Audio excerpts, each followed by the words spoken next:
Mental toughness is like a gear in a car, in my opinion. And sometimes it's a much better idea to apply a softer, more finesse-based approach to a situation.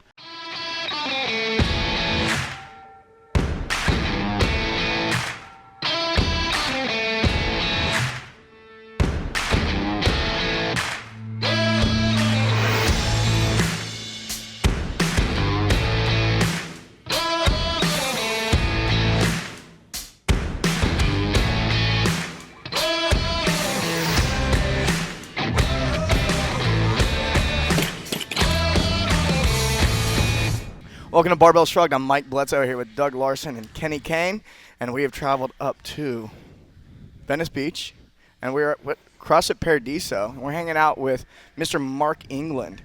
And I'll say it. I was debating. My wizard, he introduced us, and does that mean you're a wizard? No, fellow wizard. My wizard. Oh, your wizard. Yeah. Is he your wizard too?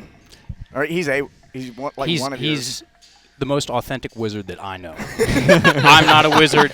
He's a wizard. Soon to have a wizard's cloak. Perfect name for him. Yeah. Have you met many wizards that aren't authentic? Or they're lacking in authenticity? When the entirety of someone's being was built to be a wizard, you know. So there's those kinds of wizards, and then there's everybody else. Well, there's the wannabes. And he's one of these. There's the wannabes. We have 4 listeners. Daniel. What's up, Daniel? Just want to say hi. All right. Yeah, so today's show is something I've been really looking forward to because we're actually not that far off with the wizard talk because we're going to be talking about language and the power of language and the power of language in the inner game, what's going on in your head, how you're communicating with other people, and how that impacts everything in your world, including your workout, if you're a competitor, if you compete, if you coach. This is all very important stuff to know. And little did I know just 3 or 4 years ago, before I started looking into some of this stuff, is a lot of the language we use is completely disempowering. It's not helpful to us, and it creates a world where Mark talks about a lot of conflict.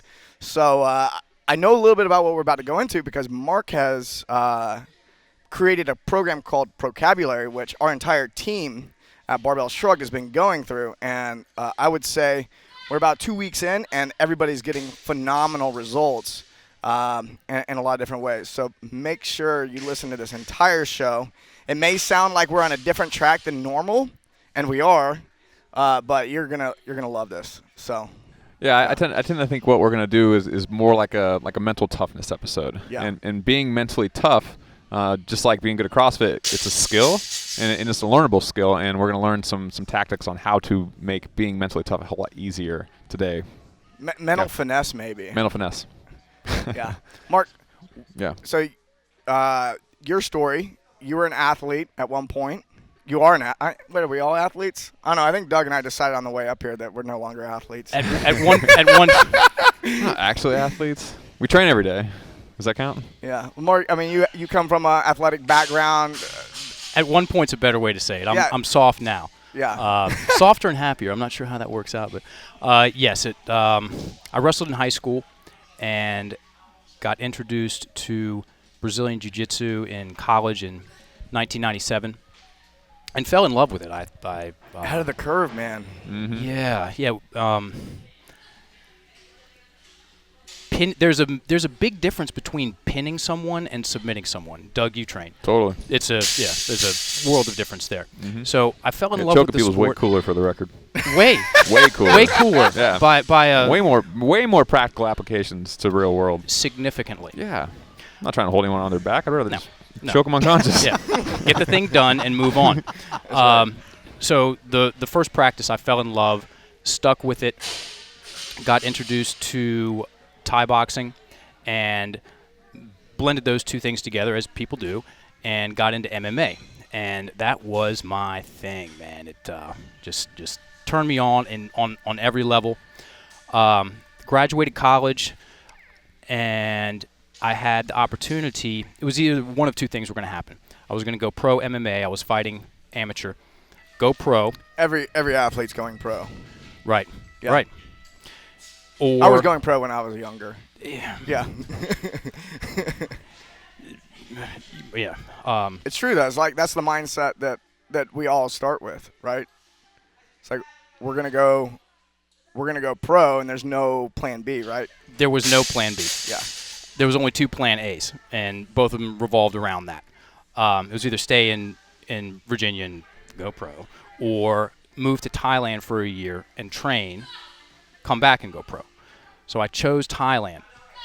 Went over there and fortunately and unfortunately had a career-ending injury. I blew my knee out and had a surgery over there and had a significant inflammatory response, which was all emotional. And the whole thing stopped. So I'm a stranger in a strange land and very little support except for my poor girlfriend who was, just wanted to move over there and start another life instead of dealing with a bitter, broken boyfriend, which is what she got. And that got me on the path of looking at how I had gotten myself in that situation in the first place and then remediating it. I thought that fighting had cured me of all my fears. Quite wrong. What it had done is it prepared me for the journey ahead of examining my fears. Because when all the fight stuff stopped and all the tough guy stuff stopped and all of my old insecurities about myself resurfaced, I was terrified does not cut it. And eventually I ended up living 10 years total in Bangkok, in Thailand, 5 in Bangkok, and then another 5 on an island. During my time in Bangkok, I was a PE teacher at an international school. Very cool elementary school, great gig. And so I had 4 months paid vacation every year and some disposable income. So I said, okay, I'm over here, I'm all broken up, and I've got resources. Now what am I going to do?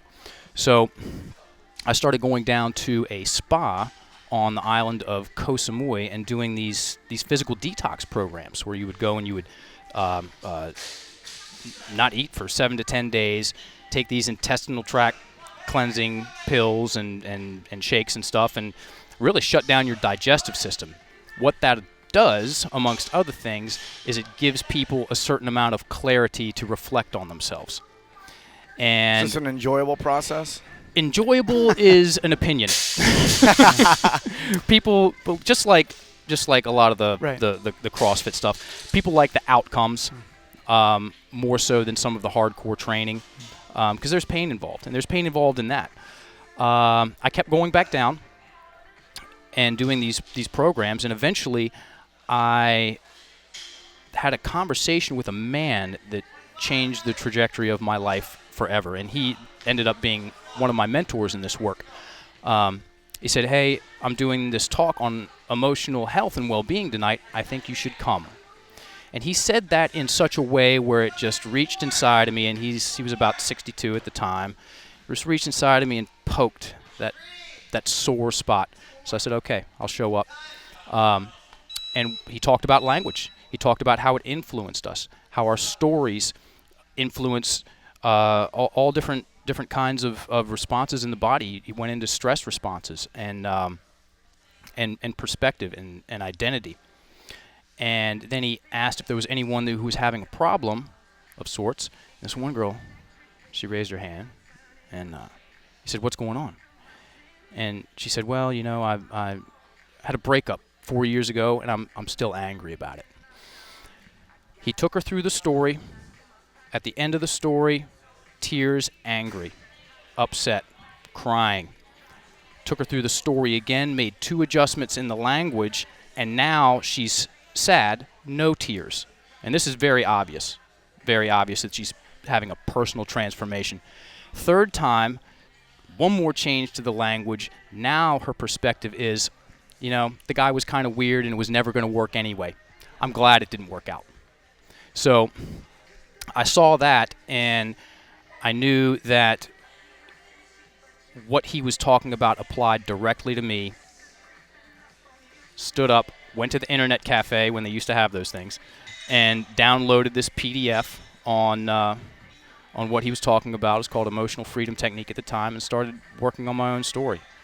I saw progress, success. I felt it, and went and got trained, and then went down and started working at the spa as a counselor, and stayed there for 5 years, and did a lot of sessions. This is really interesting. You experienced a devastating setback. Yes. Like it was career-ending. Like this one thing happened that changed your trajectory. My worst nightmare. Yeah, and this is actually, I think, you went through this, and then there's so many athletes and coaches that are listening now that they've experienced maybe injuries that put them out for a few weeks, a few days, or months, and that's devastating. But and the emotional trauma that comes with that, and the head games that happen, sitting at home, not able to train or going to the gym, and having to sit there and not being able to do anything. Yeah, FOMO. And I used to laugh at FOMO, by the way, and now it's a real thing. Yeah, but I had. and it's really cool to talk to you, who basically suffered the ultimate setback because it was basically game over. Whereas I think a lot of people struggle with this, just having to sit out every for a month or something. So it's pretty cool to hear this, because if anyone knows what it's like, it's definitely you. No one's going to be able to argue that it's not, right? That's true. I was talking to Doug before we started, and I pulled out my old jiu-jitsu gi. Went into class for the first time in 19 years. Not this Sunday, but the Sunday before. I had 4 stripes on my white belt when I hung it up. Took the stripes off. I'm like, these are worthless. I'm terrible. Let's just put this thing on fresh, go in there. It was Sunday morning at the Mixed Martial Arts Institute in Richmond, Virginia. Shout out Rick McCoy and the team. And they're all purple and brown belts. And I just got smashed, wiped all over the floor, walked out of there. And that's exactly what I expected to have happen. Yeah. And now all my friends, the guys I used to train with, they're all black belts. They all have their own schools. So watching that transpire from the sidelines, it's like watching all your best friends go out with your girlfriend and stay out with her. Wrecked me, man. It wrecked me in the most perfect way.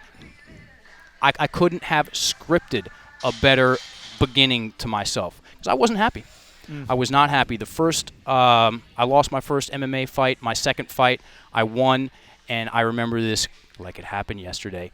We're at the farm, my family farm. We're having dinner. My roommate, Matt Krause, is there, and I get up from dinner.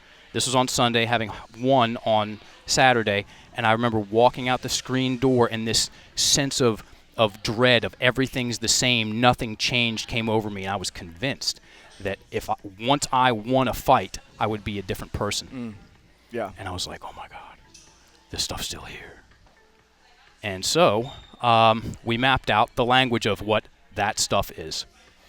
Man, I resonate really deeply with this. And it's funny that you talk about like how everybody wants to be a pro. I was a post-collegiate runner, sub-national class at best, but I tore my plantar fascia in the spring of 2000. Now, at the time, I was running an athletic position at UC Davis, and like I was going to the Olympic trials. I mean, that was the route. And then I heard a pop coming around a turn. I'm running a fast 200, and the devastation. It really took a couple years to sort of like work through that. But the catalyst that wound up becoming was a cornerstone of the life that I've since created. And it was a conduit for me to start things like stand-up comedy. We started something called Dream Chasers, but I needed that. If it was an injury that was going to keep me kind of playing or on the field or on the track in this case, I don't know if I would have made such a significant change. But the whole thing took some time, but it was a conduit to a different path that I'm entirely thankful for now. Grateful. Yes, I agree. I resonate. Have you had much feedback from other athletes who have experienced something like that says this transformed my life for the better? Now it informs my coaching. Right. Like 100%. And my the training methodology that we use at our gym, and just the mindset Made you a better focus. coach. Yeah, absolutely, because it gives a broader framework, and it deepens the context, which is a greater platform to connect with humans and get people's best. And that doesn't mean, like, it's funny, we were talking about the hard and soft nature of mental toughness prior to the show, whether it's a finesse game or it's a force game. And we have a former Naval SEAL at the gym, Mark Simos, he was SEAL 2 and 5, and he talks endlessly about like that ethos amongst the SEALs, that hard, yet at the same time now, since he's retired, his perspective is evolving considerably, going, man, if we had turned that into elements of finesse, as we were talking before the show, and I know that we're going to go that way and learn from you, but meaning that rather than forcing everything, there's a sort of different layers to look at what mental toughness is, how it's defined, and how it's applicable to your human experience, athletic experience, and certainly coaching experience. So I'm real curious. Like, I don't want to jump right now, but that's like, I'm so fascinated as a coach, this sort of journey that you took. Like, how is that? Talk to us a little bit about mental toughness, and because I feel like we could really dive in and go deep there with what the mental toughness framework is, given the sort of story and the work that you've done over the last, gosh, it's 20 years now. 20 years. Yeah. Yeah. 10 years full time. Yeah. It started, the path presented itself 20 years ago. Mental toughness is like a gear in a car, in my opinion. And sometimes it's a much better idea to apply a softer, more finesse-based approach to a situation. And vocabulary, we focus very intently on the language people use. And if someone's using a lot of conflict language and they're always in that gotta go, gotta be hard, gotta be successful, because if I don't, then these people won't like me, I won't get the accolades, the support, the community respect, and that's the only gear that they have. I know that gear firsthand. That's a road, that's a rocky road, and it usually leads off a cliff. Technically speaking, there are 3 components to that language. It's called conflict language. And if you guys are on the course, it's negations, projections, and soft talk. And many people use conflict language and those 3 pillars of it unconsciously all throughout the day to cause themselves excessive amounts of stress and basically problems of all sort, which keep them stuck in that first gear of go and tough. As I was going through the course, I recognized that a lot of what's happening is just building in efficiencies in communication and in thinking, removing things that they're like a lot of negations and soft talk, and some of the things that are in the course feel like as I'm going in and becoming more aware of my own language, what I say to others and to myself, I see those things as speed bumps. It's like, geez, I can just pull these speed bumps out of the runway, and all of a sudden I can go fast. But there's no nobility in having speed bumps in your mind. That's a fascinating point, and a lot of people think that there's a lot of nobility in having problems and suffering. Right. There's not. I agree. There's not. I bring that up because that's where I used to operate from. Myself included. If it's not hard, like if it's easy, it's not noble. And I don't, of course that's installed by the parents at some point. Let's go and hold on. Let's Sorry. I want to get dive into Mike's problems here. I'm gonna go talk about my mom. Hopefully Betty's not listening to this. Mark, I want to hear. My mom doesn't listen to this show. I want to hear more about that, like that sort of character value-based system on suffering. In comedy, if you study comedy or the history of it, like Self-deprecation wins. Well, there's two sort of theories. There's the Aristotelian, which is the theory of incongruency, and then the Platonic, which is pain, other people's pain primarily. And so there's a narrative in the human DNA that understands universally, despite language, pain. So that like is a unifying sort of connection. And so that's a platform often to create comedy and or laughter. I mean, just as a philosophical abstraction.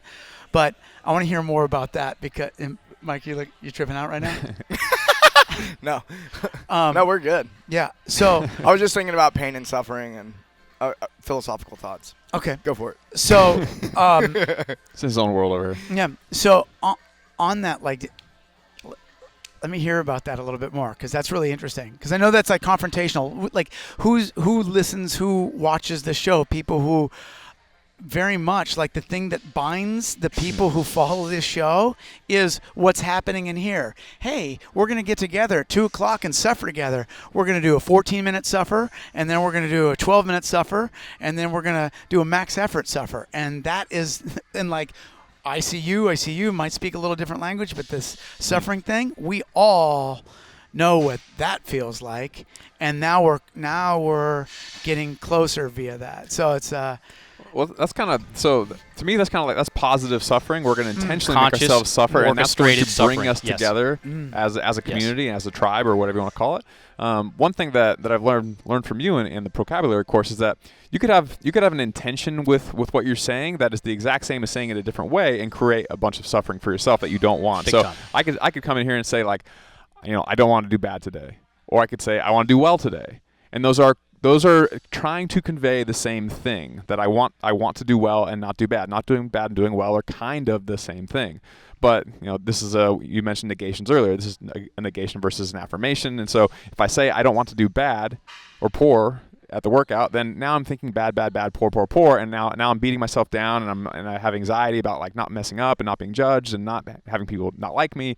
If I say I want to do well, then that's a positive thought. It builds me up. It makes me not worry so much, and it's a totally different game. And so with the concepts that you're laying out, that you laid out in that course that our team's been going through, just recognizing those little concepts, and then catching myself in my own head, or dealing with teammates or my wife or whoever, knowing that I'm inadvertently using conflict language, and it's creating conflict internally, or it's creating conflict between me and the other person, unintentional conflict. Of course, we're not trying to create conflict; it just happens. Yes. And so knowing how to phrase things correctly can automatically eliminate stress and anxiety and worry, where I didn't realize that was the case before. One of my favorite quotes is from Abraham Lincoln, and he said, "Any man can endure suffering. If you want to test his character, give him power." And the first part of that, any man can endure suffering, most people do, and they create massive amounts of it for themselves by accident, because of the way that they're thinking and speaking.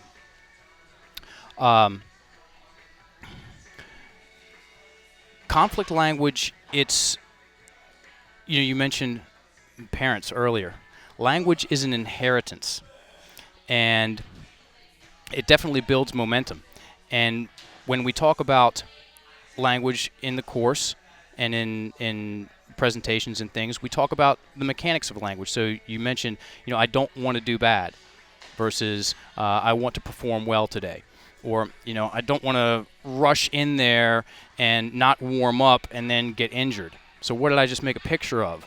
Rushing in there, not warming up and getting injured. And if I think about that for 2.5 hours in that same process before I go into the gym, I've just created a mosaic of problems and issues of what I want to avoid, and then there's a cascade of events because of that, because language influences us in methodical ways. I was a teacher before I got involved in this work, and what I've concluded is that a large part of people's problems and issues simply comes down to an education issue. It's a lack of education issue. 99.9% of people's education about language comes down to spelling, grammar, and definitions, none of which address how language influences our imagination, our feelings and emotions, and how we breathe. And if we summarize vocabulary, what it does is we solve people's problems, we help people solve their problems, and we help people achieve their goals. Okay? And That'd be like coming into a gym and like all you learned was those are barbells, those are dumbbells, that's a squat rack, and you learned what the tools are and have no fucking idea how to use them correctly. That's exactly right. Yeah. Talk about wizards. Abracadabra. I say this in almost every presentation because it's such a good way to intro the conversation of the mechanics of language. When I say abracadabra, almost everybody goes straight to magic or Steve Miller Band or something like that, right? There's more to it than that. Abracadabra, and by all means look this up. Abracadabra is Aramaic. Aramaic is one of the languages, the two languages Jesus spoke, and it was the language that the Old Testament was written in. And it translates to "with my word I create," or "with my word I influence." I prefer the second translation. With our words, we influence our imaginations, the pictures and mental imagery we make, our emotions and feelings, how we feel, and other areas of our life. Breathing. We talk a lot about breathing. You want to get techie for a second? Yeah. Yes, please. do it. Okay. Yeah. So conflict language, the 3 pillars: negations, projections, soft talk. I can break that down later if you want. We're going. Yeah, I'd like We to. definitely should. Okay. Okay, cool. When people use when they use conflict language, they activate and maintain sympathetic nervous system response or stress response. And when someone goes into a stress response, they're breathing up in their chest. It's known as shallow breathing or labored breathing or coastal breathing. And if someone stays in that stressed state, breath trapped up here, I mean, you guys are coaches. You guys are super, super, super deep in this world. What happens when their breathing is trapped and they go out and they start swinging barbells all over the place? What's bound to happen? Well, not only are they going to run out of breath sooner, but their movement breaks down. Exactly. Yeah. The opposite of conflict language is architect language. So people use that consciously to have the kind of conversations, first and foremost, with themselves, about themselves, in a certain kind of way, and then with other people. What would you say to somebody who has never heard the voice before? Their own voice? Yeah. I don't know of anyone that hasn't. Oh, no. Okay. Is this a wizard thing? What's going on? Go for it. The Doug voice was like, inside Don't their worry. own Don't mind? worry. It's in there now. The voice wasn't speaking to me, which And meant now I was out of the loop. Now it is, so it's fine. Doug just went like this. He went back and forth, and he was like, What just I happened? like sandwiches. That voice. That one. There's an antidote to conflict language. I'll talk about this and then how we came up with this. It's important. The antidote to conflict language is architect language. When people use more of that, they have better conversations with themselves, about themselves and the world they live in and what they deserve to do and how to go about doing it. They have better conversations with other people. They create the kind of emotional endurance, psychological and emotional immunity goes up. They breathe more in their stomach. Their body is more relaxed. They perform better. They recover better. There's a laundry list of benefits. And how did we come to this? When I moved down to the island called Koh Samui in the Gulf of Thailand, I was a counselor at that detox facility. And so they had, at the time, it was the spot for detox in Asia. A lot of people came from Australia, and it was very busy.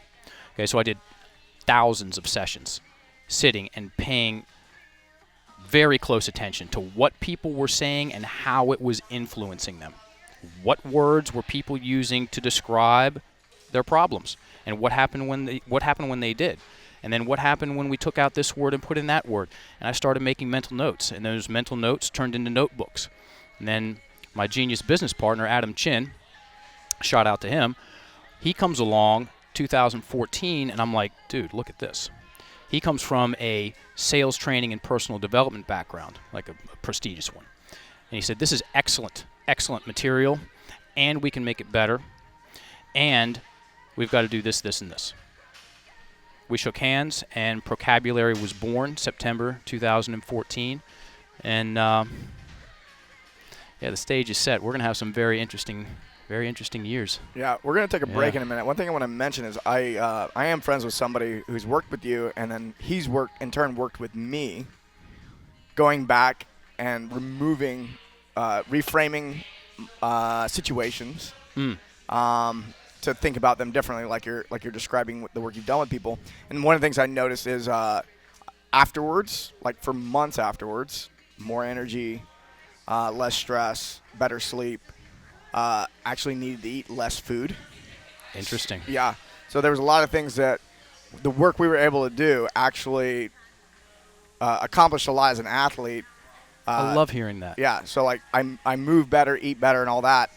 It was almost like an automatic change where things that were challenging for me before, like eating well all the time, became automatic and easy. And I've been doing this for 20 years. So, and there's no matter how long you do anything, there's still challenges. So a lot of things that I thought I was going to have to do hard for the rest of my life, all of a sudden became automatic behaviors. And yeah, it was really nice. So I imagine if for someone who's been working at the health and fitness thing for 20 years like myself, if somebody's only been doing it for a handful of years, it can be massively beneficial to them too. So let's take a break, and I want to get into like the different components of what you teach. Let's get nerdy. Yes. All right, welcome back to Technique WOD. Today we're talking about technique and progressions for strict pull-ups. All right, so if you watched episode 180 of Barbell Shrugged, 81. 181. I even did this one time, and I didn't remember from last time. So episode 181, which I was closer on this take. Last time I said 179. 181, a Barbell Shrugged. We talk about shoulder health and pull-up strength and all the related topics around that. And so today, obviously, we're going to talk about the technique behind pull-ups and progressions. If you can't do a pull-up, how to get to a pull-up, and then if you already can do a single body weight strict pull-up, we can talk about how to make it harder and how to get stronger and kind of go to the next level. That way you can get onto muscle-ups and other advanced gymnastic skills. So as far as technique, there's two things you have to be able to do. You have to be able to get into a good starting position and a good finish position, and then of course you have to eventually connect the two. So if we go to a good starting position, if Mike has a good grip on the bar, where ideally if you look at his wrist, you can't really see it from the front probably so well, but his wrist is all the way over the bar like this. He's not just hanging on his fingers like this. He's kind of flexed at the wrist just a little bit, and his knuckles are over the top of the bar. That way the bar itself is actually right below all of his calluses, and he has a better grip on the bar in that position, okay? And then also you'll notice that his thumb is all the way around the bar as well. Having his thumb all the way around the bar makes it where he has a better grip on the bar, and he's less likely to lose his grip and fall just like that. So have your thumb all the way around the bar. And then also if Mike hops back up there, no time. Okay. You can see Mike has his feet slightly out in front of him. That kind of automatically puts him in a hollow position where his abs are turned on and his ribs are down. I'll go and do it wrong for a second. Put your feet behind you. See, with his feet behind him, he's not in a terrible position here, but you can see his ribs are kind of popped out and his back is maybe slightly hyperextended. Mike's actually holding a good position here where he's squeezing his glutes and his ribs are not in a terrible position. See if you can do it worse. Go and do like a half a pull-up. There, you can see a lot of people doing a pull-up like that where they're kind of making that C shape where they're hyperextending their low back, they're popping their ribs way out, and they're kind of scorpioning. Get over it. Yeah, dude, that was my favorite game for so long, Mortal Kombat. I played the shit out of that game when I was like 12 years old. And Killer Instinct. The game was the shit too. So if you scorpion your feet behind you, kind of in this position here where you're bending your knees and you're popping your ribs forward, that's not a very good position to be in. It's okay to go into kind of more global flexion where your hips are forward, you're in full hip extension, you're squeezing your butt and your ribs are down, but once you break and you kind of end up in this position where I get more range of motion out of my low back, that can be very hard on your low back, and it doesn't give you very good pulling mechanics with your upper body either. So you don't want to go into that position. So what you do want to do, if we rewind just a little bit, hop back up, Mike's going to have his feet slightly out in front of him, and by having his feet out in front of him, it kind of turns his abs on a little bit, pulls down his rib cage, and then from there, you can see he's in full shoulder flexion, and when he initiates the pull, he's going to pull his shoulder blades down and back, and then pull himself all the way up to the bar. There you go. Good. And if he, there you go. So go ahead and hop off just for a second.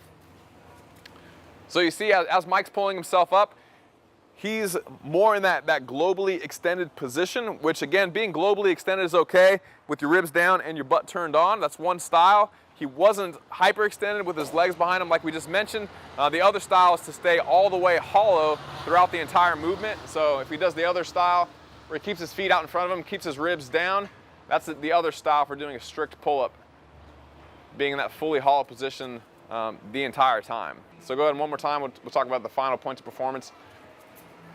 Okay, feet out in front, ribs down, fully extended, or rather flexed at the shoulder, elbows locked all the way out straight, and basically he's in a nice solid position here. If you can hang on that position for 30 seconds, you're probably good enough to progress to some other parts of the pull-up. If he hops down, so I like to be able to test that position first, make sure you can get into a full dead hang position and be in a proper position. The other position is to be all the way chin over the bar at the top of the movement, and I like to put a bar right down about collarbone height. That way, for someone who's never done a pull-up before, or they're maybe just not very good at pull-ups, they're not very strong, or they have trouble in that top position, they can just walk up to the bar, set themselves in a perfect position where, again, they have that perfect position with the hand where their calluses are all the way over the bar. The bar is all the way to their collarbones. Their chin is over the bar. They have a neutral neck. They're not like doing this thing where they're reaching and trying to hold, and the bar's actually like way up here. Okay, they're in a good position all the way at the top, and then of course his feet are on the ground right now. What he can do at this point is just try to lift his feet up off the ground and put his feet out in front of him, just like we did that hollow position. Just try to hold this hollow position just like that the whole time. Easier said than done if you were brand new to pull-ups. Like me. Like Mike, you've never done pull-ups before. So those are the two places I like to start. Make sure you can do a perfect hang position and a perfect chin over bar position. If you can hold each one of those for 30 seconds, then you're probably strong enough to start working some of the other progressions for pull-ups, which is what we're going to talk about next. What I like to do with people that can't do a full pull-up with their body weight is to not just throw them on a band. I think everyone's relatively comfortable scaling with a band and putting a band underneath your foot and whatnot. So we're not really going to talk about that here today. We're going to talk about other ways to scale pull-ups. Ring rows is another way that people tend to scale pull-ups. There's a lot of value in that. You work some of the same muscle groups, obviously, but it's more of a horizontal pulling pattern where I'm pulling front to back rather than vertically. So today we're going to do kind of a modified ring row, except we're going to do it with more of a vertical pull. So if we look over at Mike, you can set the rings up right around chest height, and then you can put your feet on a box where, with your hips as low as possible, see Mike's still going to be pulling in a pretty vertical fashion. You can see at the bottom it might be hard for him to get all the way into full flexion, but he's getting pretty close. You can probably make some adjustments with the rings and the height of the box and change that positioning around to maybe get that last few degrees of range of motion where instead of only getting to about right here, he can get all the way overhead. But for the most part, I actually really like this. It's something that you can put into a Metcon relatively easily. Most gyms have enough boxes and enough rings to where you could set that up and have a large group class at a CrossFit gym. Throw those in, and you could be doing sets of 10 or 15 or 20 in a workout relatively easily, depending on your population. So that's a good place to start. Another way that I also like to do it, that's a little bit more difficult, but has its set of benefits, is to put a box right behind a pull-up bar and or a barbell. In this case, since all these pull-up bars are pretty high, we used a barbell. And then you can see Mike's putting the top of his foot on the box, and then he's getting all the way up onto his toes as he gets all the way to the top. So he's hanging all the way down. You can see in this case, he actually gets all the way to that full overhead position. And then at the top, it's a little funny at the top if you've done this before. depending on your exact setup. But like in this case, it's hard for Mike to get all the way to the top without having to like kind of push with his leg a little bit and reach, which is kind of why he's like reaching with his chin a little bit.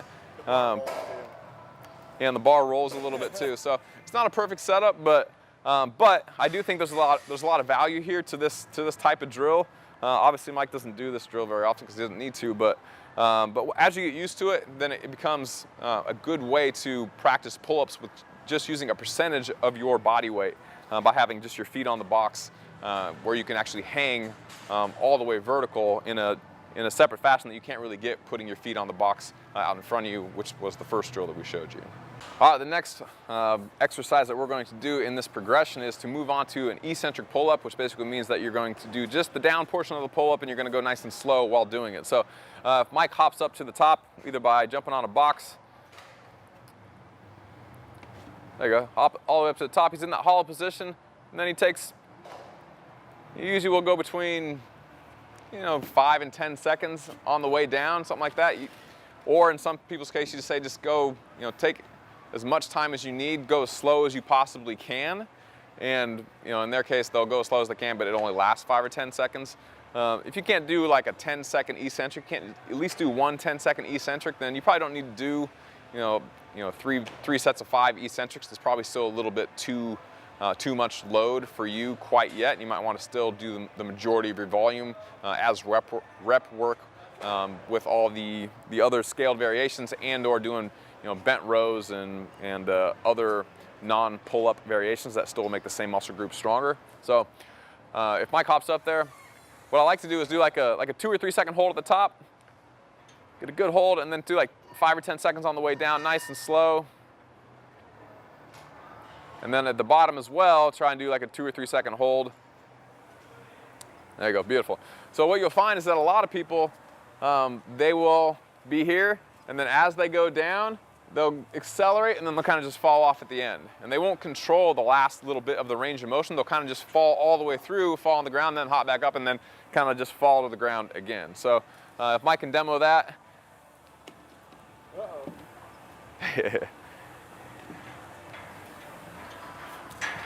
All right, kind of like that.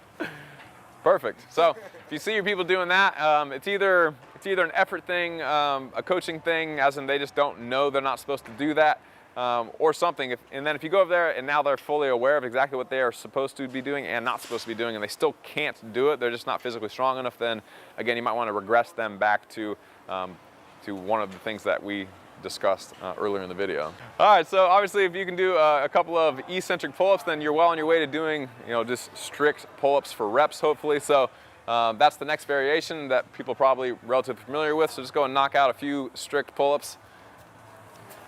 There you go. So feet out in front, beautiful. See, he's not reaching with his chin. He's pulling the bar underneath his chin. Beautiful. So fucking jacked. Look at him. If you want to add a little bit of weight to your pull-up, a couple ways. You can always just put a med ball in between your legs and do it like that. Watch him jump. He hadn't thought about this until just now. Oh, nice job. Oh, no. Well, it would help if I didn't grab the center. Okay, if you want, you can just have a partner give it to you. Just like that. Partner, give it to me, baby. Give it to your partner.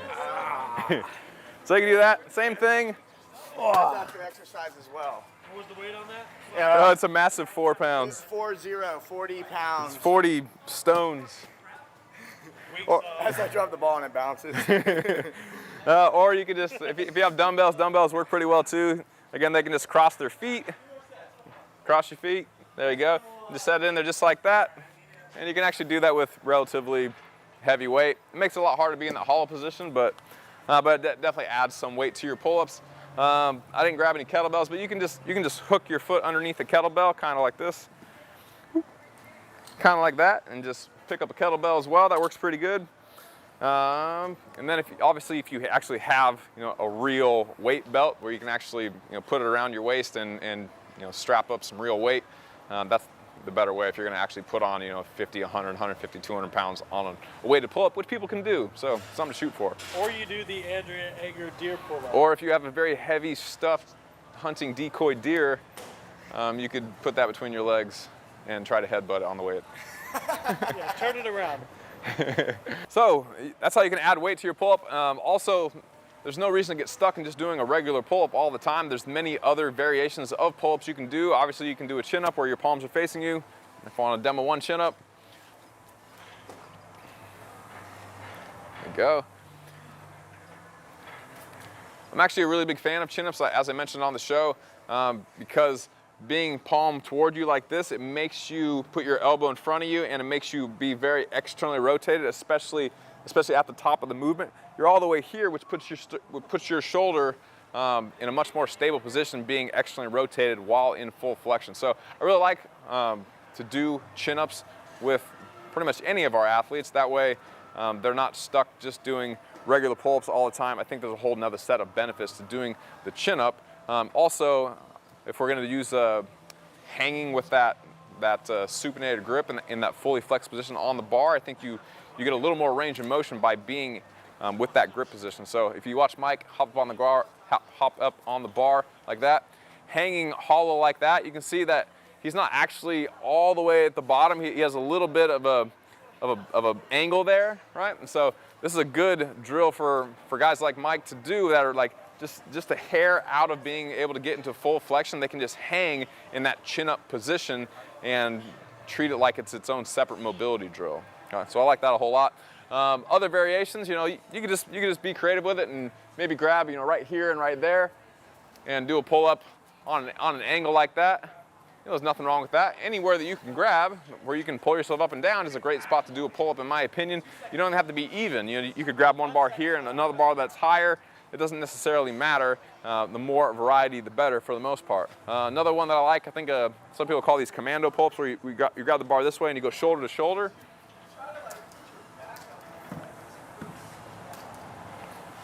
There you go, beautiful. You could always just throw one of these little V handles. These are common if you have like a cable machine at a Globo gym or something. You can just throw that over like that. Whew. Godspeed, Mike. There you go, beautiful. Then you might have to go side to side still. There you go. I actually really like V handles and or anytime you get some parallel bars. So if you have real parallel bars, or the rings are actually a very good choice as well. Anytime your hands are in front of you like this, it's more likely that your elbows are going to be in and you're going to be out of this kind of elbows out, internally rotated position. It puts you externally rotated in front of you. So again, it puts you in a better shoulder position. You're less likely to beat up your shoulders when you're doing pull-ups of that type. Obviously, you could always do strict pull-ups on the rings as well, and there's a million different variations you could do. Just set the rings. Not a lot of people talk about this, but you want to set the ring from the point of your finger to the tip of your elbow. That's called your cubit, and that's how wide the rings should be. So if you're ever setting the rings as far as width, that's where you want to put them. So as far as variations, you could just not think about it at all and just pull and just see where you go, and there's nothing wrong with that. Perfect.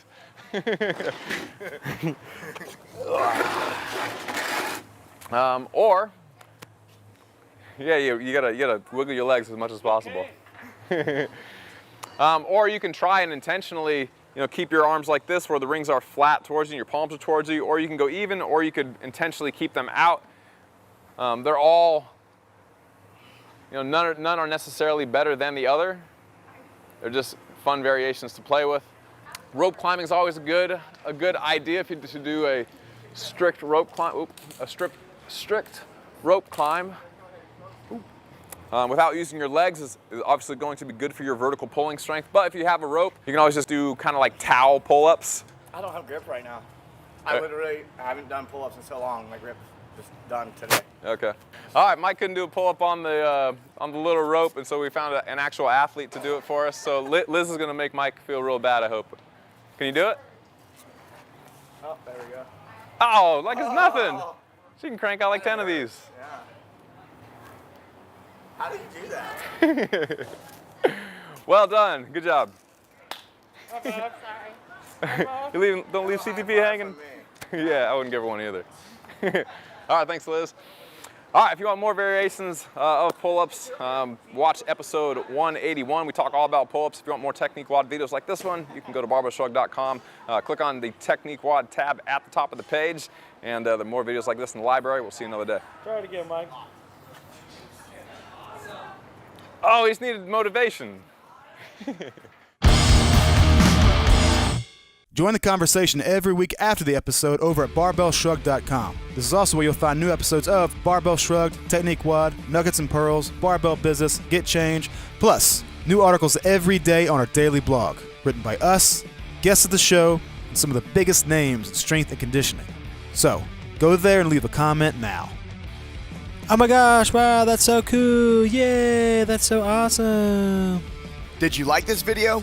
If so, subscribe to our channel and share this with your friends.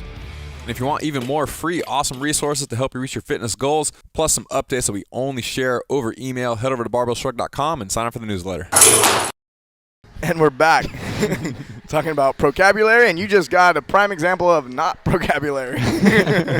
How to do it wrong. That's called locabulary. Locabulary. Is there a brocabulary? Oh, there's definitely Sure, a There's vocabulary. vocabulary. Yeah. There's locabulary, flowcabulary. Yeah, Is there a vocabulary? there is, Doug. Yeah. Yeah. We'll talk. I've met some we're of gonna those we're gonna learn about people. we're gonna learn about that after Them we hoes. I turn met the them hoes. recording off. That's lunch talk. It's lunchtime. Oh, I think we should have that one over scotch. Well, one Tonight, of, yeah, one of the things I'm interested in At the club. is, at the club. in addition to the vocabulary, but as a coach, how to integrate. I can integrate vocabulary into my coaching. But honestly, we got really philosophical there. But as a coach and a gym owner, I mean, one of the things I'm really interested in is the evolution of physicality, but like getting between people's ears. And so, like, how do you, and Doug and I were talking about this just a second ago, like, how do you see this integrated into, say, a coach's perspective, so that way Very their good question. clients can experience that? Yeah. How do you use it? What do you do? Yeah. Very good question. Yeah. In coaching, like coaching in a box like this, projections are more or less off the table unless there's a personal issue going on. What is very much on the table in almost all coaches' vocabulary are negations and soft talk. So when you are giving instructions to someone, and as a former elementary school PE teacher, one of my biggest challenges in that job was to take 20 kindergartners and first graders and second graders at a time, get them with all of their equipment, get them over to the pool, which was across the street, get them dressed out, swim. They all swim, they survive, they get their stuff, and get them back. So what I got very good at before I got into vocabulary is delivering clear, concise instructions and knowing when to pause. Because as far as the instructions are concerned, you want to tell someone what you want them to do. And that's where affirmations come in. Speaking in the affirmative. Pick up the bar, set your stance, do this, this, and this. And then wait for that instruction to register. And the more feedback and experience a coach has with their clients, their students, they'll learn to read the signs, the cues of when the people that they're coaching have gotten it. So my advice is to speak, tell them what you want them to do, what the proper instruction is, take out any maybes and likes and possiblies and coulds and I guesses, and then so say what you're going to say it succinctly, and then pause. Okay? So the understanding that happens in the talking, the registry of it happens in the silence. Here's an example. I was at an open, it was an open mat in a yoga studio, and this is in Richmond. This guy was a specimen. one of the most flexible people I've ever seen, ripped, striated, a master of his craft, and had a practice to match. So he walked the talk, and he was giving instruction to one of his students, and he said, we just wrote a blog post about this. I think that you might want to think about maybe doing this. And his indecision translated directly to his student. And yeah. She looked up at him. It was a bit of an awkward situation. Instead of saying, do this, stretch out through your fingertips, this is what will happen, and then pause. And then let her put it in place in her mind and then express it out through her body. So you're suggesting in that example, by the way he was phrasing it originally, by saying, I think you might want to maybe do this thing, like it doesn't convey confidence that he really knows what he's talking about, or that he really thinks that's the right thing to do. He'd be much better off, that was soft talk. Yes. And then he would be better off using solid talk, which would be, the best thing for you right now is to do this. Absolutely. And then they go, oh, okay, this guy knows exactly what he's talking about. Absolutely. I feel like I should go do that thing because I'm so confident that he's confident in what Yes. he's saying. Yes. So leave out the I think you might, maybe, soft talk, and just be firm and confident and direct with exactly what you mean and say, go do this. That's the best thing. 100%. Yep. Very well said. Yeah. So that was the soft talk, solid talk. You Soft mentioned talk, a few solid other talk. things. You mentioned the negations and affirmations. And Yeah, can you the clarify negations. what those two things are again? Sure. Yeah. So negations, some of the negation keywords: don't, won't, isn't, shouldn't, haven't, not. I don't want to have an argument with you today because I don't want us to get off track. So when I say that, what have I just made a picture of? Just getting off track right away. What have you made a Person's picture fucking of? ready to get in a fight. Yeah, them's are fighting words. Yeah. Accidentally. Sure. And you mentioned this earlier, Doug. There's a saying, and we've all heard it, that the road to hell is paved with good intentions. Okay? There's a little more to that saying. It needs to be stretched out a bit. The road to hell is paved with good intentions and bad planning. And conflict language, that's the bad planning. So I want to have a quality conversation with you. I want to coach my students, my members in a certain way, and yet I'm not getting the results that I want. Okay, I'm having these problems. Why is that?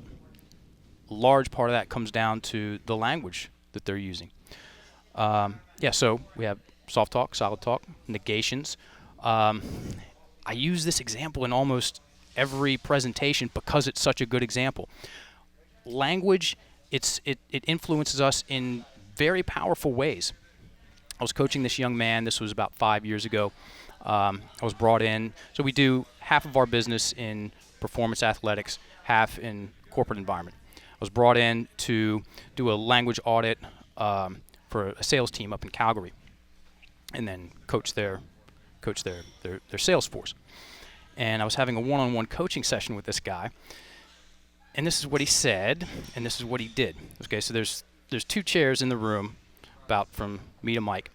I'm looking at him, he's looking at me, and he said, "Mark, I can't keep focusing on my past." Like that. Behind you. But he didn't know he did it. Okay. It's unconscious. Yeah. Unconscious. Influence, language, abracadabra. Mm-hmm. And so, of course, I saw him do that. I'm staring right at him. And I said, "Hey, you just turned around and looked behind you?" And he goes, "Really?" And I said, "Yes." And then also the mechanics of it, language, imagination, emotions, breath response. So I asked him, I was like, "Did you see anything by chance?" He had to stop and think about it. And he said, "Yeah, I saw myself in chains." Okay. So don't do your clean don't do your clean and jerk like that because you don't want to blow out your back. Yeah. Mm-hmm. Yeah. It's we were talking about this during the break. People that practice vocabulary very, very often come back with the feedback of I'm saying less and getting more done. Yeah. And that's important. That's important for coaches and box members, because anything that's a labor of love has an emotional cost to it. and keeping people's emotional endurance levels high is a very, very smart thing to do, so we can see the thing through, whether it's a, and we haven't touched on goals much here, whether it's a 5-year goal, a 10-year goal, 25-year goal. You got to have gas in the tank to see the thing through. And the thing that catches people and derails people, it's the everyday thinking. Muhammad Ali, another great quote. It's not the mountain that we climb that wears us out. It's the pebble in our shoe. Mm-hmm. That'll do it. I can't keep living like this. Yeah. Mm-hmm. I guess I might want to join a gym one day. You guys come into contact with a lot of people that are not in the CrossFit world as well. How many times have you heard people say, yeah, well, I'm thinking about joining a gym. I might do it. That's almost every time. Almost every time somebody's not training, that's how they say it. They don't ever say, I'm going to get started on Monday. And if they do, and if they do say that, they're there on Monday usually. Right. Exactly. But if they throw a maybe in there, or a stop probably, then it's not happening. Yeah.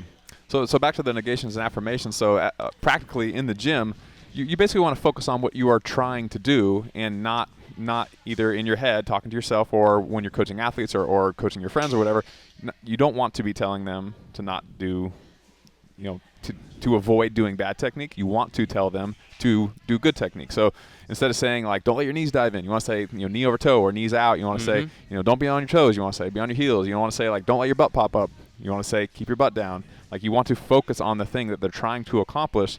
I said this on an episode I did months and months back with McGoldick and Alex, where I was talking about technique. And one of the things that I pointed out was that you always want to focus on basically what we were said, where you always want to focus on the thing that you're trying to do, because, and we even said this in the car on the way up here, and I was referencing my 1.5-year-old. If I tell him, don't kick your toys, the assumption that I have in my adult brain is that by telling him not to kick his toys, he knows the right thing to do, but he doesn't. All he hears is kick. And so that makes him focus on kicking more toys, right? Or whatever he's doing. And so in the gym, like, you tell somebody, don't be on your toes. Well, that presupposes they know exactly what they should be doing. But if they're a beginner, they don't exactly know what they should be doing like you know what they should be doing. If I say, don't let your butt pop up, I know exactly what I want them to do, but it's an assumption on my part that they know what to do at that point. They don't know always, and so you need to tell them what to do. By focusing on what they should be doing, it's so much easier for them to actually accomplish what you intend for them to accomplish. 100%. 100%. Two things I'll mention on that note. We work with parents, and a lot of times they say, I hate repeating myself, okay? And as a parent, you know that you're going to be repeating yourself, okay? What they're talking about is that they hate repeating themselves in negation, telling their child what they don't want them to do. Don't talk back to me. Don't get your clothes dirty. Don't fall down and hurt your knee, okay? So the parent is making all of these worst-case scenario pictures in their mind because of the way they're using their language, and then they share that language with their child. Language is an inheritance. It's interesting to think about it that way, and it is.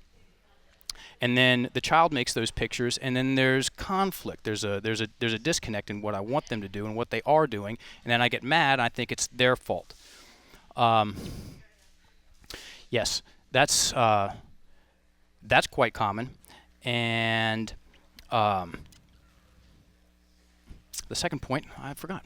Okay. It happens. I was saying this to someone the other day. I view coaching as a constant process of re-education, which I tell somebody, like when I first started coaching, years and years ago, I would tell somebody something one time, and then later on, I'd see them not do the thing that I taught them, and I'd be like, don't you remember when I told you that like 6 months ago to not do that thing, or to do that thing in this case?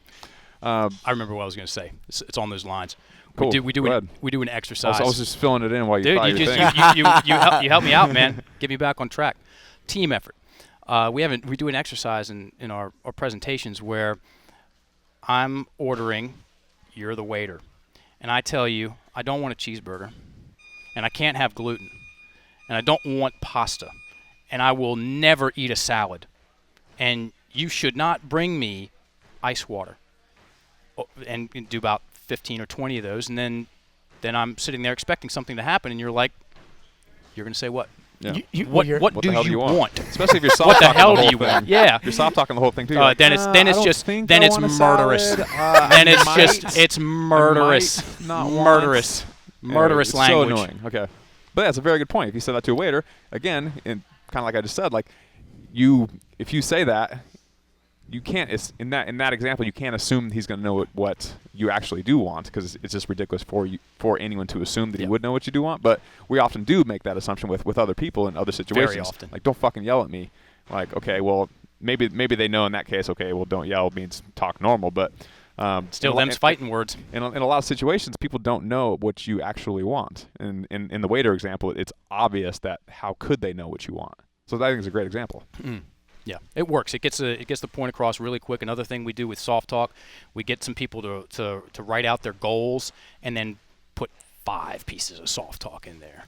So by 2020, I guess I'm probably gonna be 25 pounds heavier with hopefully lean muscle mass, and I guess my clean and jerk will be excellent, perhaps.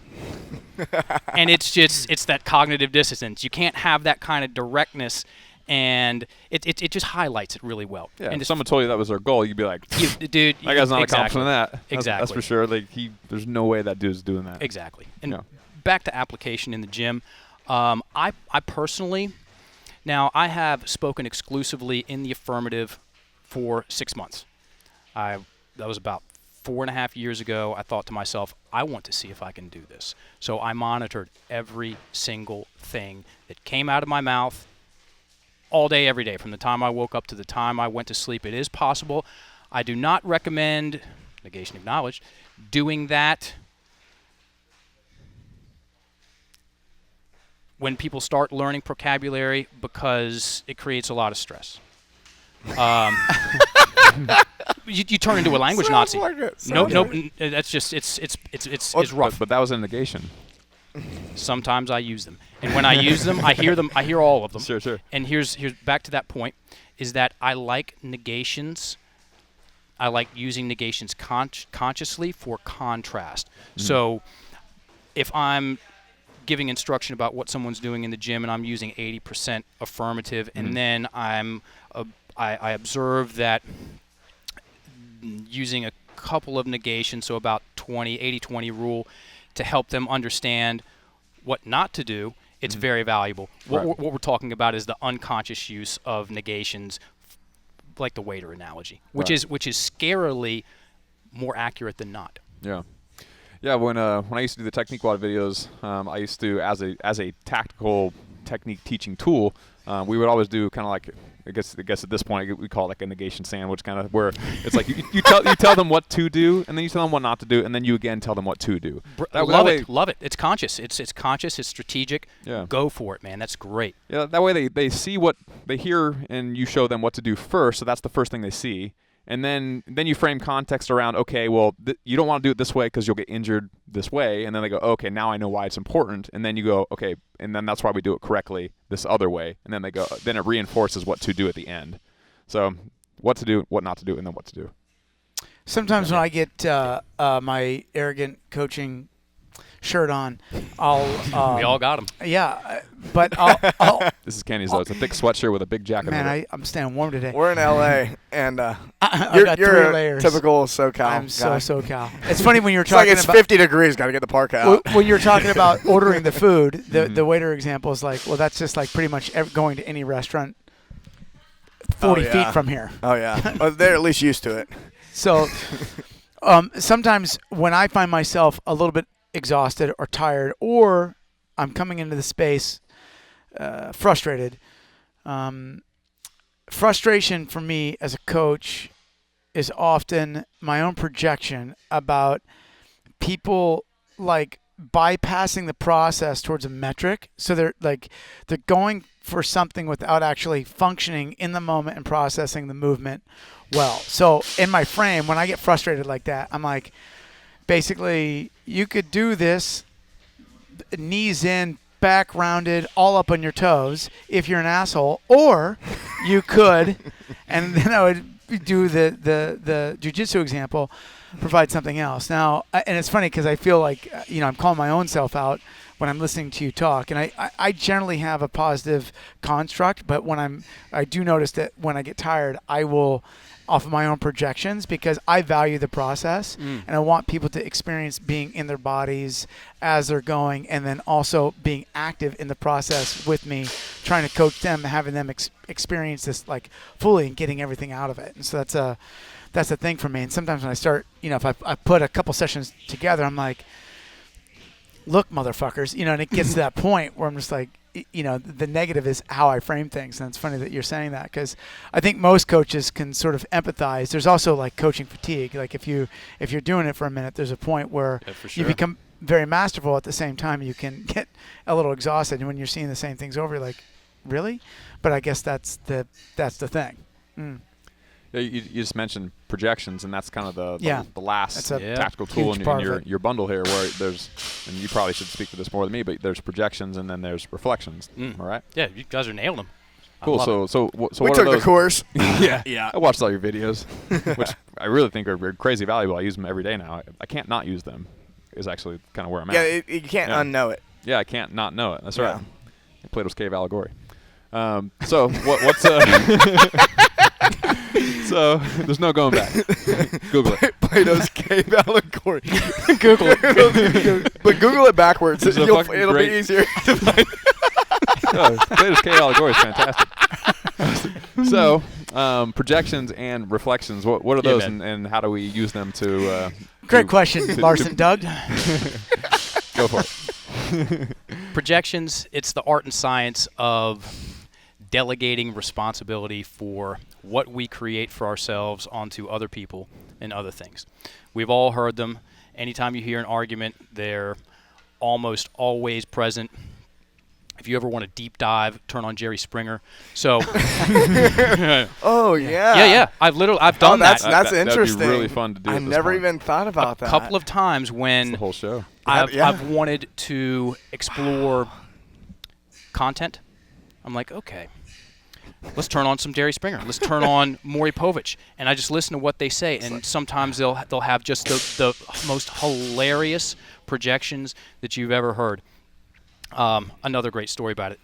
Definitely. After I tell you what the tech is. Okay, so, and man, I can nerd out on the tech. So, projections, what they sound like.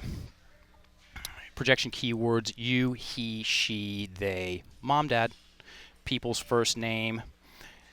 You never let me think for myself. He's always controlling me.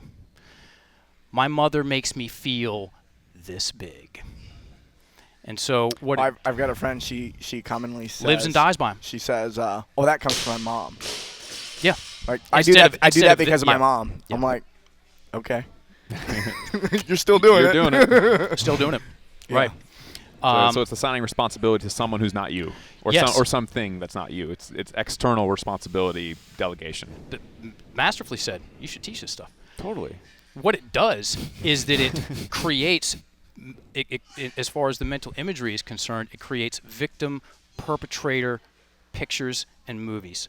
So I'm the victim, and then an external source is the perpetrator, whether it's my mother or the government or the cop or the red light or the thing that I just tripped over. And then I go into that stress response. So we keep coming back to this stress response. Why are people, you guys coach people, you guys see this all the time. Why are people breathing so frequently in their chest? Why are people walking around with traps that are like bricks? Why is that happening? Part of that is because of the language that they're using. And projections are a big part of that. Projections are the most inflammatory. They're extremely psychologically inflammatory. Dude, it's instant blame. If you're talking to somebody, it's your fucking fault. Yeah. I'm innocent. I'm the victim. You're the bad guy. Yep. Instant fight. Yep. Not getting anywhere with that. Not getting anywhere. To date, my favorite projection story. This was in Koh Samui. I was coaching, working out of a hut. Loved it. This woman came in, and she sat down, said 3 things right off the bat. My husband ruined my life. He wouldn't let me see my mother, and he kept me stoned all day long. So I'm thinking, fascinating. How did he do it? I wanted to know, like, how did he keep you stoned all day long? Like handcuffs and rolling the joints and lighting them and, pumping the diaphragm. And yeah, so I asked her, I was like, how did you could only be so lucky. If sweetheart, you hit the jackpot and you couldn't even recognize it. You got to reframe the situation. Yeah, right. You're actually you're lucky. Can I have his number? I asked her, I was like, how did he do it? And this is what she did. She goes, just cocked her head. So I had her write it down, which is something we'll bring up in a second. I had her write the sentence down because when it's on paper, then it's right there. And it's finite, and it's got a certain amount of squiggly things and dots, and it's right there. Instead of being in here on this constant feedback loop. And then I had her take out the he, which is a projection keyword, and put in the reflection. So when I walk in the mirror or walk in the bathroom and look in the mirror, who do I see? What do I see? I see myself. Okay, so reflection is the art and science of using my language to continually bring myself back to myself, look at what I'm doing and why, and then make adjustments to my behavior. Input, output. On a side note, this is important to note, vocabulary is not about right and wrong. We're very negation acknowledged. We're not about right and wrong. Okay, good and bad, that's someone else's conversation. That's way over there. What we are about, affirmation acknowledged, is input, output, cause and effect, and accuracy. What we find consistently is that the more accurate someone gets with the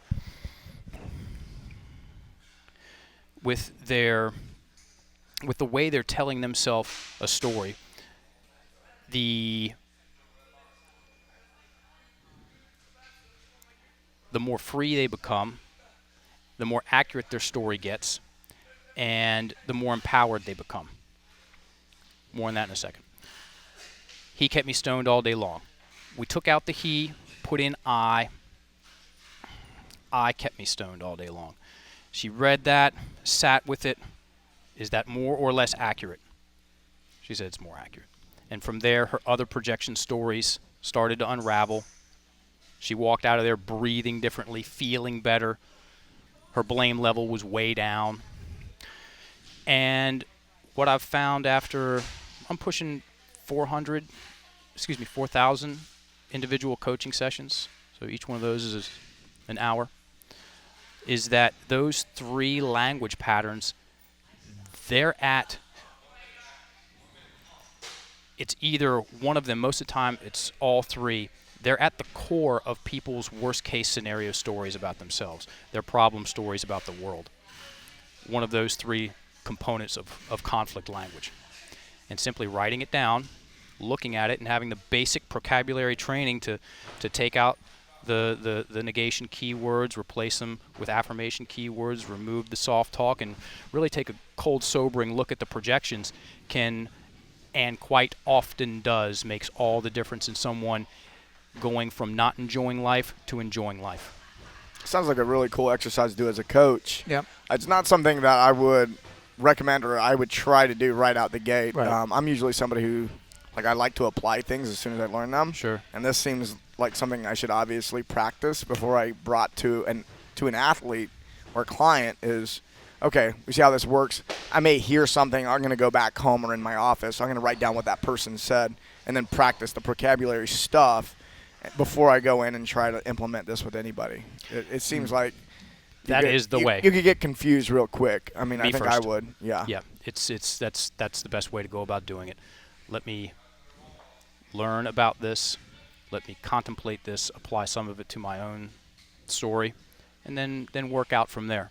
Yeah, and something that, some of us on our team have done, we've done vocabulary. We've done 2 weeks. We are 2 weeks in. Boom. And into the course, and in a meeting just 2 days ago, people were calling me out on my self-talk. And I think it's good to do it. Dang, I do it the whole time. It's good to do it with other people so they can be on this train with you. Exponentially better. Because, my wife is doing it as well, and, we're calling each other out on it. And then helping each other notice what's happening with, my conversations with my mom and her conversations with her parents even, and just how that's impacting things. And, are you going to go to the gym tomorrow? And, and then she's like, oh, well, maybe, I think. Oh, okay. And so it's like we've been doing it less than 2 weeks, and there's been big changes already. It's fast. It's fast acting. And I think had I been doing it only by myself, I definitely would be getting results. And the fact that we're doing it together is going to it's going to make the process much more quick. So I'm really enjoying it. Big what time. What can an athlete do?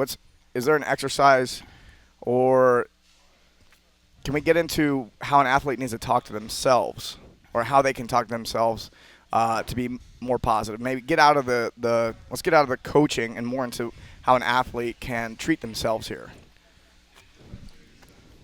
Yes. What are some of the, for CrossFitters, what are some of the scary thoughts that CrossFit athletes observe and entertain? Well, I had like 100. I'd imagine it's similar categorically between beginners and advanced athletes. There's be slightly different settings where, beginners will come into a gym for the first time and they look around the gym like, all these people are really fit and maybe I don't belong here, and are they going to accept me, and am I good enough? Am I athletic enough to be here? This is like a real gym, and things like that. Whereas the more advanced athletes might think similar thoughts, but maybe like when they're going into a competition, like, am I good enough to go to regionals? Like, am I athletic enough to go to regionals? Am I strong enough to go to regionals, or something along those lines? But I think most of it stems around people not feeling like they're good enough. A lot. Yeah. And then for those or feeling like they're being judged from other people for not being good enough, or feeling like they don't belong. Yeah, go ahead. I would say too, if you've got some experience doing it, you can get into sort of a fixed mindset or the perfectionist trap. So you have an idea of like what you think you should be getting as a result, and your self-worth is sort of based on that. So then that immediately can get people chest breathing and then stressed. Chest breathing before they're even. It's a thing. Before they're even starting a workout or hard piece, and so part of that is there's a weird juxtaposition. Like, people, as they start to get familiar with the discomfort, start to get more comfortable mentally and emotionally in that space, and then that becomes a thing that starts to eat itself. Like, you can identify, what the pain is coming, versus when you're kind of a novice, you're like, oh, this makes me feel it's really hard. I didn't know that I could be so strong.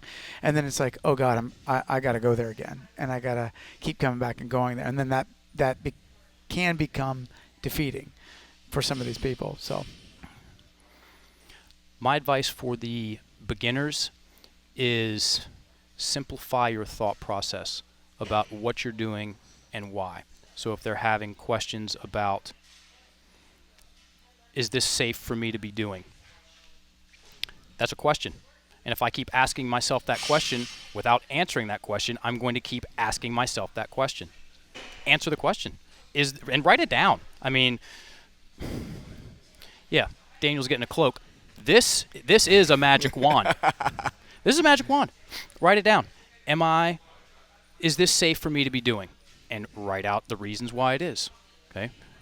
The gym is world class. The instructors have had, and do your research, this many years of personal and professional experience in CrossFit. And what are my goals? Why am I doing this? Okay. I want to lose some weight. How much weight? Build it out. Get specific and get clear. And talk about what you want in concrete terms. 1,000%. Answer those questions. You mentioned, am I strong enough to go to regionals? Okay. Give yourself the answer. I'm strong enough to go to regionals because I can lift this, this, and this. And so that sentence right there, it stops the thought train of value questions. And if you're not strong enough to go to regionals, then identify it. Then reframe it where it's like, I need to be this strong to go to regionals. Superior. You might not be strong enough to go to regionals yet, but frame it where like I can get to be this strong in 18 months. 100%. Or something like that. Toward regionals 2018, 2020, or whatever you think you can do. Superior thought process than am I strong enough to go to regionals? If I just leave that question unanswered, then no wonder I'm slightly freaked out. Yeah. We were talking on the break a little bit about an exercise where we list out, or was it our deepest fears? The deepest, darkest. Right. Fears. But, I remember going into competitions and having a hard time sleeping the night before. And that's like the worst thing. You need rest. You got to come in relaxed, and I looked back on it and totally recognized that my mental game, I was just spinning. And thinking of every worst case scenario and just imagining what could go wrong. And then I would replay that again. And then I would go into it, that would lead into another scenario. And it was just, I would spin out of control. And so, I don't know. I mean, that happened to me a lot. After a while, after competing for a certain amount of time, I definitely got over it to a degree. But yeah, what are some ways to get past those challenges more quickly? Probably, maybe a lot faster than I did. One of the best ways to do that, Mike, in my opinion, is, and it takes an element of courage, 100%, is to write out our worst fears about ourselves. Okay, and get them on paper. So again, get them from your inner world, put them on paper in your outer world, so you can look at them and judge them accordingly. And are they facts? Is this factual information, or are they just my opinions? Most people freak themselves out and terrorize themselves with opinions rather than facts. And I was talking to my mentor's son on the way over here, and we were talking about that in relation to some of his experience at college and his studies, and I recommended the same exercise and gave the analogy because we started the conversation with mental toughness. How does someone develop that? Well, part of it comes from using a certain kind of language for a certain amount of time with a certain amount of emphasis or emotional investment. Architect language. Let me construct a winning identity about myself, because identities are built, characters are built, and they're built with words. And another way to develop mental toughness, dexterity, and flexibility is to identify what my worst fears are, externalize them, share them with the world, even if no one's going to read them, okay? And read them and really question them. And I gave the analogy of venom, rattlesnake venom. So if I want to develop my tolerance to rattlesnake venom, what do? Do I avoid it like the plague and wait till I get bit? Or do I take little bits of it and my body becomes more and more resilient? Okay? After a certain amount of time, I mean, you guys have been doing this. Anybody that does anything is going to get criticism and negative feedback. Okay? Never happened. Nope. Ever. And let me guess, you've gotten more resilient to other people's periodic negative opinions of whatever it is you're doing, personal and professional. Definitely. Yeah. That's what we're going for. And that's me doing that. So it like I said, it's uncomfortable and it takes a little bit of courage. That's me organizing my suffering. That's me organizing and facilitating my suffering. And when I handle that, when I consciously go into what scares me or how I scare myself, which is a more responsible way to say it, and I do that on my own terms, I seem to have an easier time with life. Life gives me not more breaks. The universe seems to respect people that lean in. Yeah. Does that make sense? Makes sense to me. Good. Yeah. So the way I think about mental toughness, if I can make an analogy between kind of mental toughness and physical toughness, and this is just kind of one silo of each one of those categories. Those are deep subjects, each one of them. But say you walk into a gym and you found someone else that's roughly the exact same strength as you, and you know how to do weightlifting, you know how to do snatches and clean and jerks with really good technique, and the other person never done it before, they have really poor technique. Well, if you went over and tried to snatch 185 pounds and I did it effortlessly and the other person did it, they didn't do it at all, they couldn't get it over their head or catch it on the shoulders or what have you, And that other person said, well, you're just tougher than me. You're more physically tough than me. I'd be like, well, that was nothing to do with it. I just know how to do it correctly. And so with mental toughness, and again, this is a broad category, but for this example, right now we're learning the techniques of how to talk to ourselves correctly. This is like good weightlifting technique, but good, conversational technique, good thinking thought technique.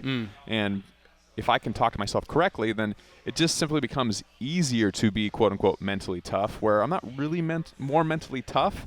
I'm just way more prepared, and I'm thinking correctly, which means I don't have as much resistance. Like if I snatch 185 pounds with just dog shit technique, it's gonna feel heavier. There is more resistance there because my leverage is poor, and the bar's not in the right spot, and I'm not using the right muscles at the right times, et cetera, et cetera.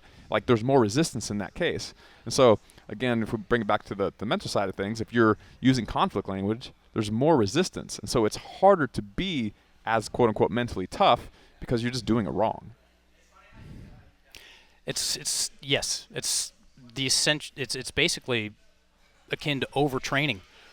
Training. At some point in time, if someone is constantly sore and breaking down their musculature and they keep lifting, there's going to be problems. Yeah. One of the things I read, have you ever read Eric Greitens' book, Resilience? No. It's a really interesting book. And in it, he identifies an aspect of resilience and mental toughness. And he talks about like a very typical scenario for people who coach others and who are working on developing themselves. And he says, often we identify our feelings, and then actions come from those feelings. And then from those actions, we sort of formulate our identities. And he said, a proactive reversal of that can be very effective. In other words, choose an identity. From that identity, some actions can flow. From that flow of actions, you'll generate positive feelings. Now, within that, I also see a little bit of a trap, which is the forge it sort of mentality. But I like that when I'm talking to my students about mental toughness. It's about, clearly identifying what kind of person you want to be in the experience, not as a effect of the result. It's just who you are in the experience of whatever workout we're going to have them do, to kind of deepen it, and choosing that before we start. And then having a post-it, and having a post-it while they're working out, where they're like, that's written down. So then they're like, what kind of person am I? What are the actions that I'm going to take when things get hard? And then at the end, like there's a very generous emotional reward for that. I found when we use that sort of technique. Very much so. That's a great thing to do. Identify how I'm going to react, like you said, when things get hard. Yep. How am I dog pound?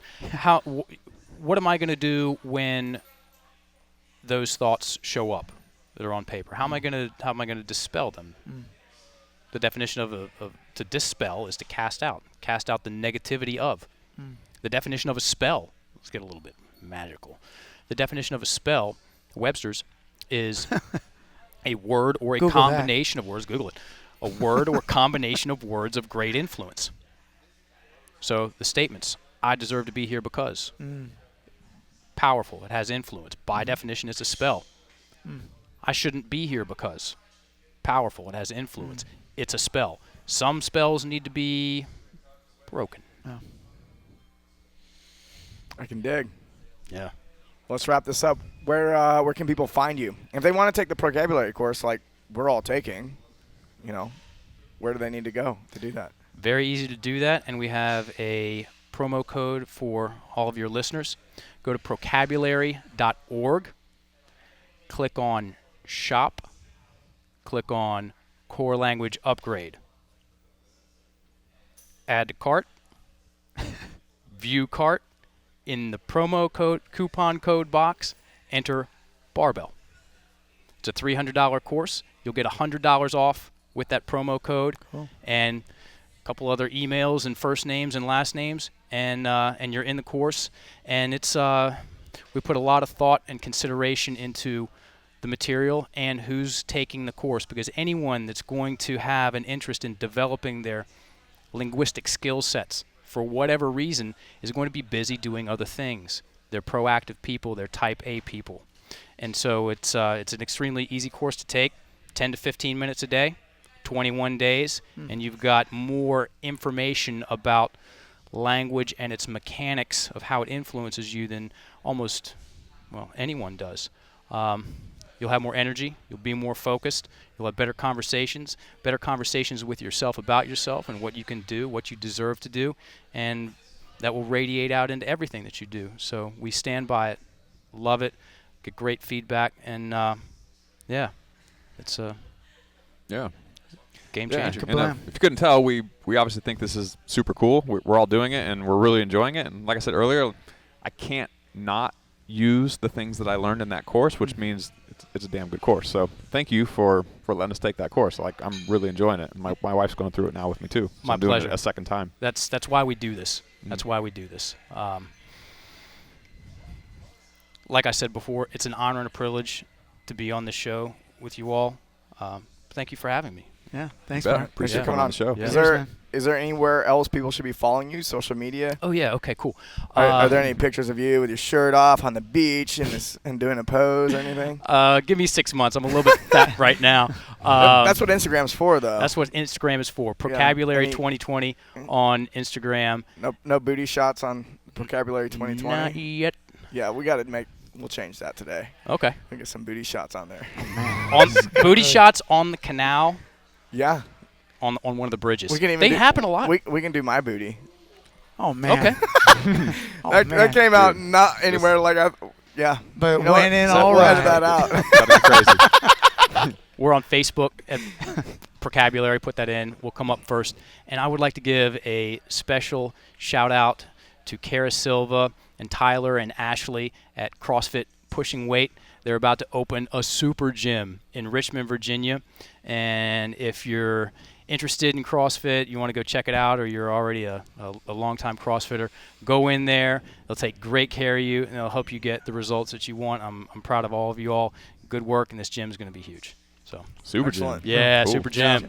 And we know Kara and Ashley. Yeah. Yeah. What's up, Karen Ashley? What up? Awesome. All right. Thanks for joining us. And we'll see y'all next week.